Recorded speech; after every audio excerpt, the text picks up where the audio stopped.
Disclaimer: ang sumusunod na kwento ay naglalaman ng mga kathang-isip lamang na elemento at nilayon para sa mga layunin ng entertainment lamang. Anumang pagkakahawig sa mga aktwal na tao, buhay o patay, o totoong pangyayari ay nagkataon lamang. Ang mga pangyayaring inilalarawan sa kwentong ito ay gawa ng imahinasyon ng may akda at hindi dapat bigyang kahulugan na sumasalamin sa katotohanan sa anumang paraan. Kinagabihan, dumating na ang bisita na si Lady Helen sa palasyo, at nagbigay papugay ang hari, habang si Paul naman ay doon natutulog sa bilangguan. Paul? Paul? Sinong nandyan? May tumawag na naman sa kanyang pangalan, at siya'y nagising. Narinig niya ang boses sa ilalim ng lupa. Habang nakikinig siya sa boses, biglang dumating si Rowell sa kulungan, galit na galit.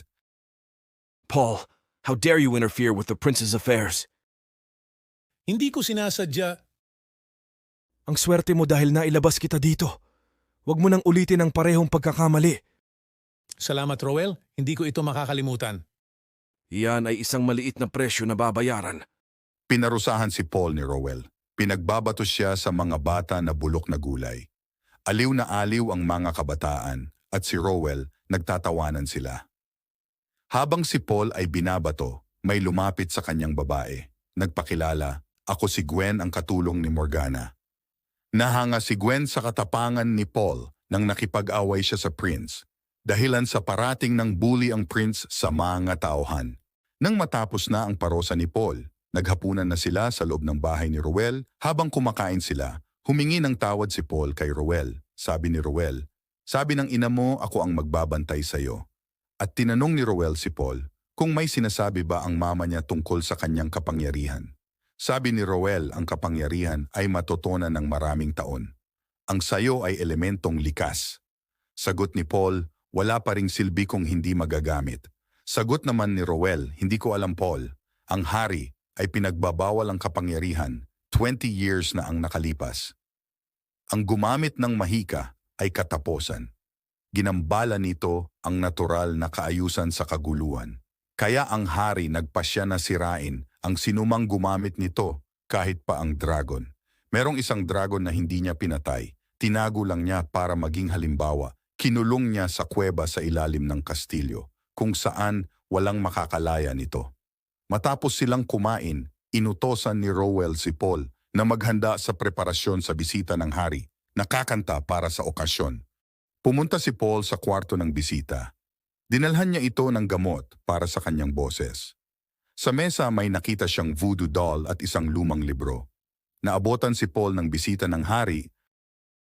Anong ginagawa mo dito? Dinalhan kita ng gamot para sa boses mo. Makakatulong ito sa iyong pagkanta ng malinaw. At sabay alis ni Paul sa kwarto ng bisita. Habang papauwi na si Paul sa kanyang bahay, nakasalubong niya ang prinsipe na si Godfrey sa daan. Nang pang-abot na naman silang dalawa. Bakit ka umiiwas? Ikaw ang iniiwasan ko. Salamat sa Diyos, akala ko pipi at bingi ka. Sabi ko sa iyo noon, isa ka pa ring asshole. Hindi ko lang naisip ikaw pala ay maharlika. Ano gagawin mo? Sa mga tauhan ng daddy para protektahan ka? Kaya kong hatiin ka sa isang suntok. Maari kitang paghiwalayin ng mas mababa pa riyan. Sigurado ka. At naulit na naman ang pangyayari, nagsuntokon na naman ang dalawa. Nakita ni Rowell na nag-aaway na naman ang dalawa. Huhulihin na sana si Paul sa mga kawal ni Godfrey. Biglang pinahinto sila ni Godfrey.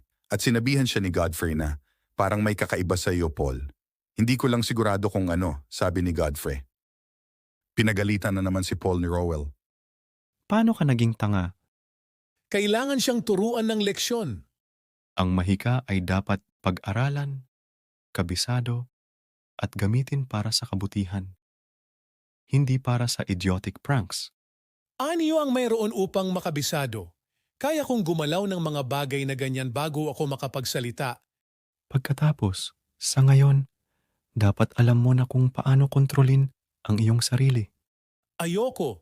Kung hindi ako marunong gumamit ng magic, ano ang meron ako? Wala akong kwentang tao, paulit-ulit na lang. Kung hindi ako marunong gumamit ng magic, baka mamatay na rin ako. At pumasok si Paul sa silid niya na nagtatampo. Sumunod si Rowell sa silid ni Paul at ginamot ang kanyang sugat at pinapayuhan. Subaybayan ang karugtong ng kwento upang masaksihan ang kapangyarihan ng nakatakda. Salamat sa pagpapahintulot sa amin na akitin ang iyong imahinasyon, pakiligin ang iyong mga pandama, at dalhin ka sa mga mundong parehong hindi ka panipaniwala at nakakatakot. Ang iyong feedback, komento, at pakikipag-ugnayan ay nagbibigay inspirasyon sa amin na patuloy na itulak ang mga hangganan ng pagkukwento at upang lumikha ng nilalaman na sumasalamin sa iyo sa malalim at visceral na antas.